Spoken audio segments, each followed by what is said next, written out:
Hello, my name is Ali Banks. I work here at the Downtown Public Library here on the first floor, which is also where we house our Chattanooga Seed Exchange. And this is a program that started in the fall of 2019.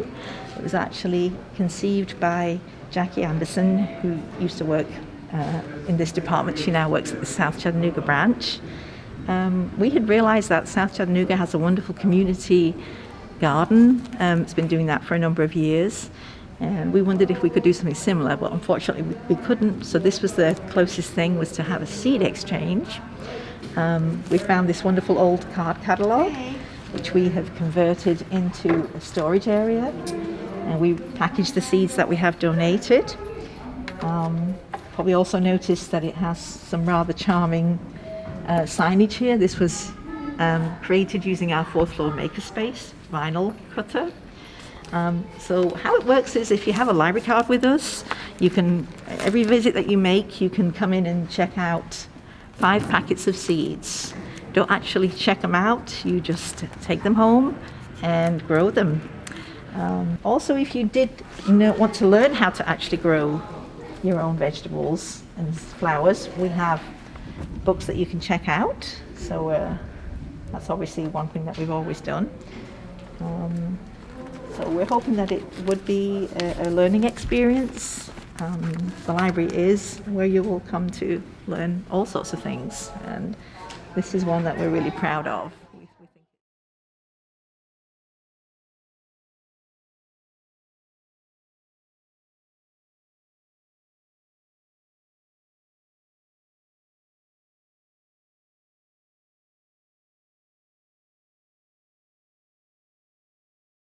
Hi, my name is Lee Hope. I'm the head of Children's and Youth Services at the Chattanooga Public Library, and I'm here to tell you a little bit about our floor and our department. So my office is actually located on the children's side of the floor, which is geared towards ages 0 to 8, and we try to make it very inviting for those kids, make it very colorful, have things right in front of the door when they come in, so they're really excited to be here. As you walk in the door, the first thing we have is a playground equipment that we purchased.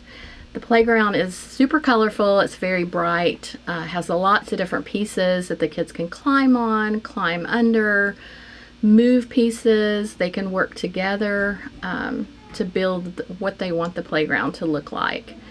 And then as you come further into the department, you'll see a playhouse where the kids can come in. It houses a lot of costumes, so the kids can be what they want to be when they come here. They can pretend to be a fireman or a policeman or a chef, just whatever outfit they want to put on for the day. And then there's also a kitchen and a washer and dryer and some baby dolls for the kids. So little girls and little boys can be parents. They can dress their baby dolls. They can feed them because the kitchen has a lot of food. And they can also cook. So we see a lot of kids that come in and they will be the mom and dad, and they will have the baby, and then their parents will also be their children. We also had a little boy the other day who came in, and he was the teacher, and he was teaching the baby dolls and his parents, and that was adorable. So we just have lots of things to keep the kids really engaged. A lot of the boys will come in and play with the train tables, as will the girls. And we have Lego and Duplo tables. We also have tables where the kids can go and color. We put out coloring sheets for them. And so lots of different things to really engage kids.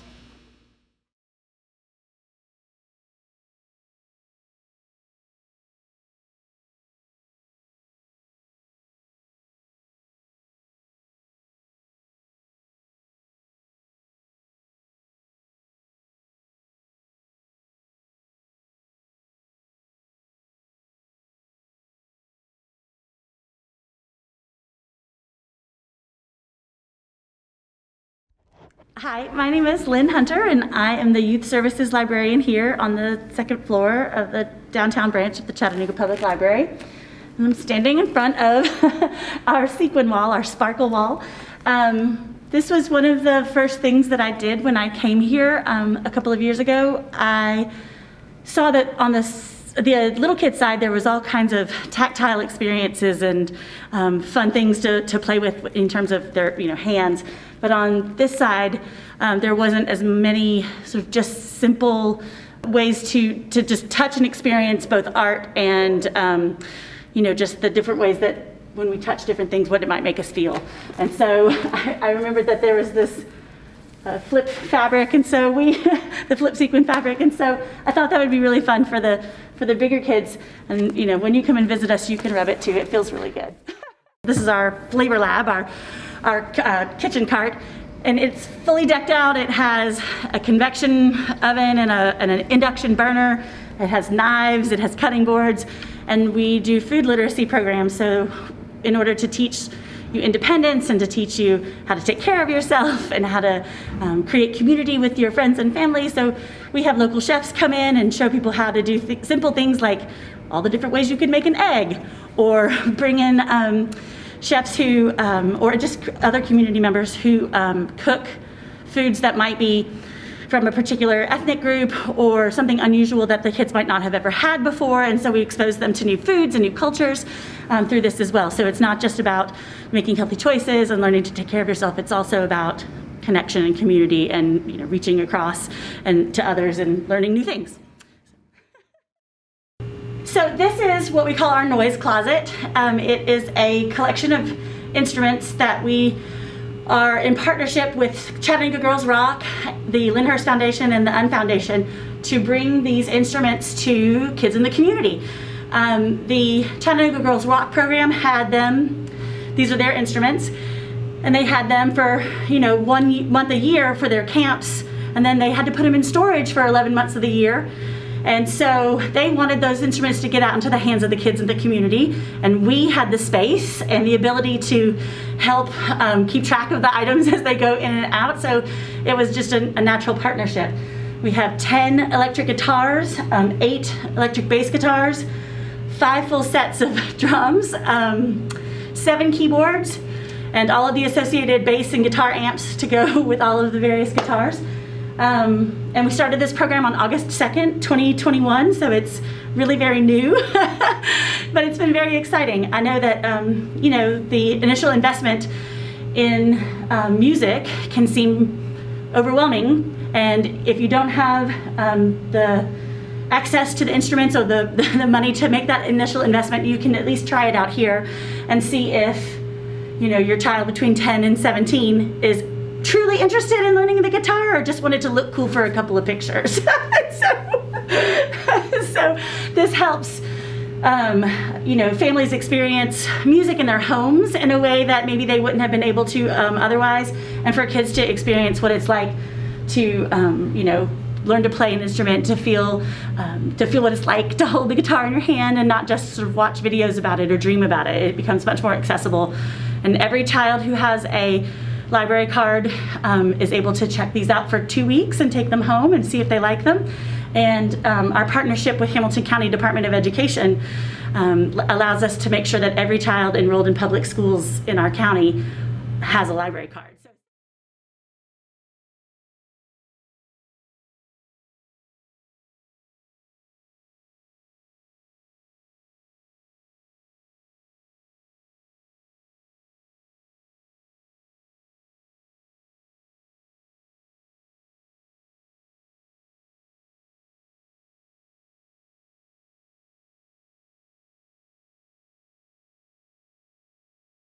I'm Sam Menser. I am the studio instructor and the studio manager here at the Chattanooga Public Library.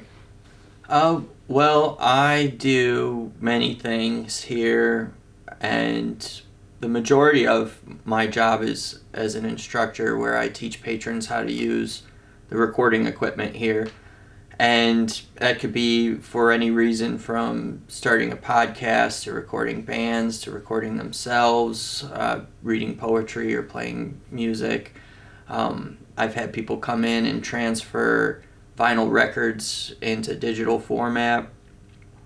And I also manage the studio, which is more on the administrative side, setting the schedule, cleaning, making sure all the equipment's in order, updating software, those type of things as well. And we also have a show a partnership with UTC, their radio station there, where we record a local band live, and then I mix it and it airs the next week on WUTC radio station.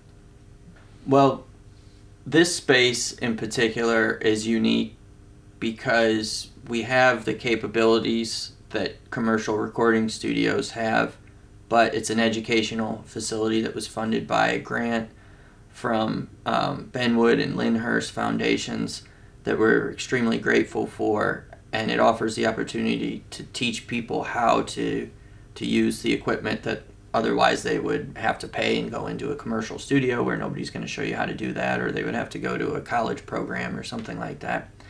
So that's my favorite part about this job, is being able to help people do the things that basically I wasn't able to do 20 years ago when I started, and I had to kind of take the long way around. That we didn't have anything like this where I'm from in Toledo, Ohio. So that's something that means a lot to me, to be able to offer that. And every day is different, so it's always a unique experience every time I come in. So music here is, I moved from Nashville before this, and the music scene here it's eclectic. You've got all different types of bands, different genres, and there's a lot of cross-pollination where musicians will play with other groups, and the scene here has just been really cool. I mean, you've had punk music, you've got hip-hop music on the same bill if you go out to a show, so I'm really lucky that I get to see all of this coming through here. So this is known as the live room, and like every other room here in the studio, there are really no rules as to where you should put an instrument. It's just kind of the flavor that you're searching for. This room has much higher ceilings, which sounds pretty cool, with drums. So I like to put drums in here a lot of times to pick up that the more resonance, the larger room. And if you use the drums in the actual drum room, you get a more compact sound. But it's a great sounding room, the wood floors, and it's pretty versatile. I've recorded pretty much everything in this room.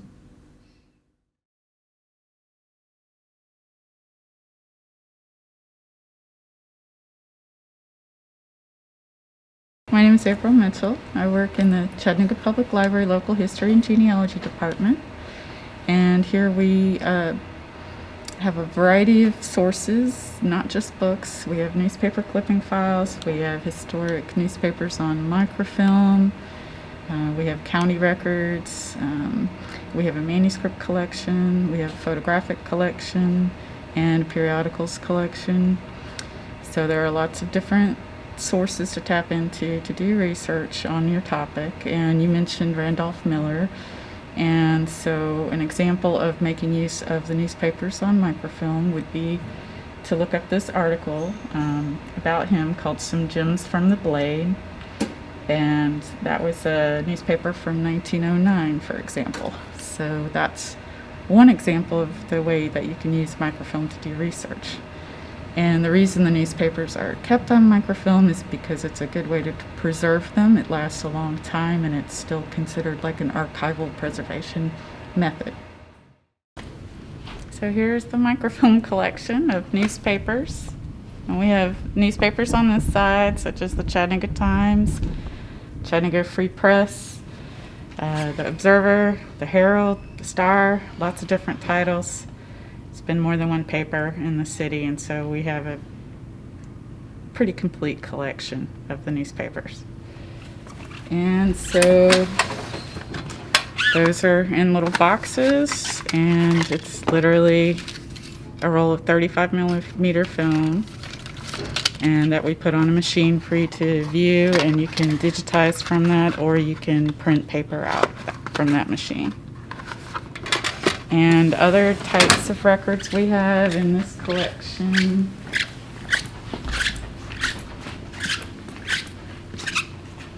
We've got some city directories. We even have city directories from other cities. We have Tennessee death certificates. And we have a variety of county records for Tennessee. And we have census material from the federal population census. And we have some Native American records as well, mostly regarding the Cherokee in this area. And then on this side, we've got some Civil War era pension applications and more census material as well. And so that's it for what's in these orange cases. We also have cases like this, which is this is a map case. It's actually a few different map cases around the side there. You'll see more. And we have a variety of topics for people that need to research maps, and as well as we keep a few oversized photographs as well. My name is Carol Guerra. I'm the Passport Facility Manager for the Chattanooga Public Library. The books at the library can take you to many places. If you want to travel around the world, come to the Downton Library to apply for your U.S. passport. We're a passport acceptance facility where you can obtain information, application forms, and schedule an appointment to have your U.S. passport processed. We offer this service in Spanish for Spanish-speaking customers. On the day of the appointment, customers check in with staff on the first floor. Upon arriving to the third floor, the passport agent will greet and escort their customers to the passport area. Agents will make sure customers have correctly completed their applications and have the required documents and payments ready before starting.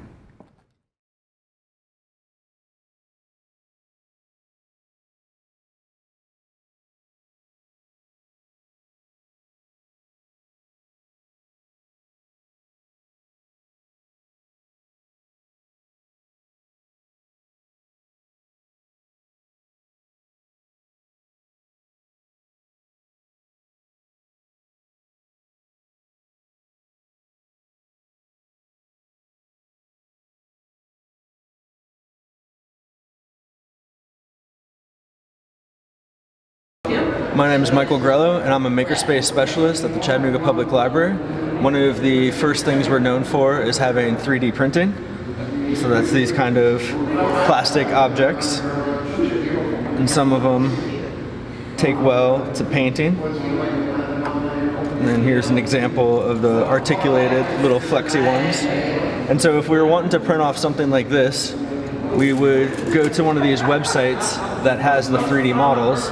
The main one we use is Thingiverse. So I get up here and type in octopus, and we can find the file here. Scroll down, thing files, download the model we want. And the thing we're keeping in mind when we look at these different examples, when things are multiple colors, usually they were painted, or if they're in multiple pieces, they were printed separately and glued together or snapped together. Once we have our file downloaded, we'll open it up in the MakerBot program.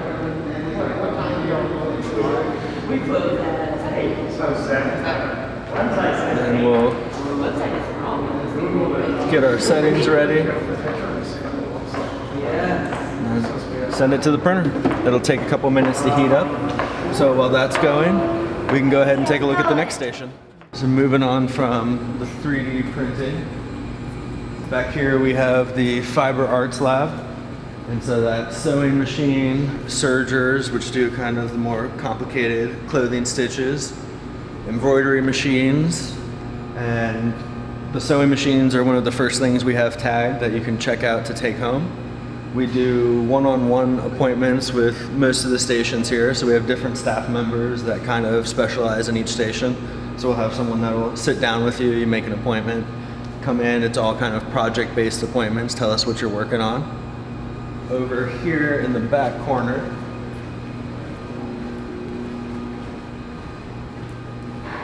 we have the photography studio.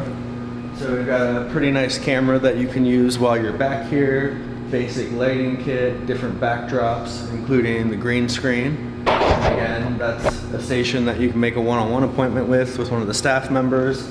With something like the photography, you're not using any consumables, so there's no cost to use the station. With something like the 3D printing, you're paying for the plastic that you use.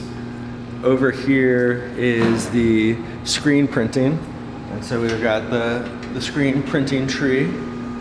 And this is when you're ready to do 25, 50, 100 of the same exact design, then we can show you how to get this going. Most people, each one of their t-shirt designs kind of changes, the size and the shape of it might change, so they end up sticking with the heat transfer vinyl. But for a lot of people who are working on their small businesses or musicians and bands, they have a logo that's ready to go and they want to make merchandise. So this is one of the most efficient and affordable ways to work on that. Over here is the CNC router. So this is large format wood cutting, plastics. It's one of the most complicated machines to use up here, but also one of the most capable. Common project is working on kind of like the topographic maps, that type of thing, just large engravings. Most people tend to stick with the laser cutters though for wood and plastic projects. So those are good at cutting things out, like these garden markers. You can also do plastics. And sometimes you're cutting out, but then also engraving, like we did for our little logos here. And so what the machine is even more impressive at, rather than cutting, is the engraving. So that's an example of my friend's wedding photo. And as we keep working through the space, so with something like these stations, we don't have a surplus of consumables for that. So you're going to be bringing in these materials, whereas for the 3D printer or for the vinyl, we have the materials that you can purchase from us, or you can bring in your own for that as well.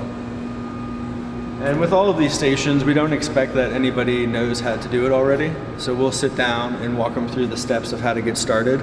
But the model for any of the stations, for example, like the photography, we're never going to be your photographer. We're going to work with you in order for you to be able to do it for yourself.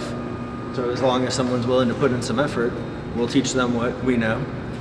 Over here is the virtual reality station. So you got the VR headset for gaming, but also for educational content and for art content, and a lot of exploration.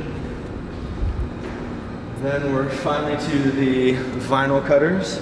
And so doing the heat transfer t-shirts is definitely one of the #1 things we do now. If we got famous and well known for the 3D printer, it's really the heat vinyl that is now the thing that brings people in over and over again. Most of the designs that you see on the walls are done on these cutters. And I can show you an example over here. So it's not a printer. When it comes off the machine, it's just gonna have these cut marks in here. And then you're going in and peeling out or weeding all of the vinyl that you don't want. How y'all doing? And so here's the selection of vinyl that we have. And again, we'll sit down and walk you through all the steps. Over here we have our music making stations. And this is in addition to the professional recording studio that we have on the second floor. We got a $200,000 grant and built out a huge studio that has the sound treated rooms, huge 32 channel mixing board. But up here we have some of the more common software for getting started with beat making and doing some EDM, electronic music. We got the microphone set up, and we also have little MIDI pads, and a lot of this stuff is tagged so it can circulate. You can check it out and leave with the building. Over here we have our printing area. So we got the laminator, the photo printer for 4x6s, 8x10s. We also have the large format printer. And so that machine did the posters up here. You know what we do around here. And over here we have our meeting space. Let's go in there. And so this can be reserved for little to no cost, depending on how much of our help you need. We can get about 50 people in there. Use it for concerts, Someone has used it for a rehearsal for a play they've done, fashion shows, business meetings, just anything the community might need it for. And moving back into the space. Now over here is our zine library.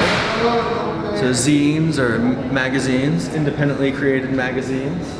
Comes from 1980s punk DIY culture.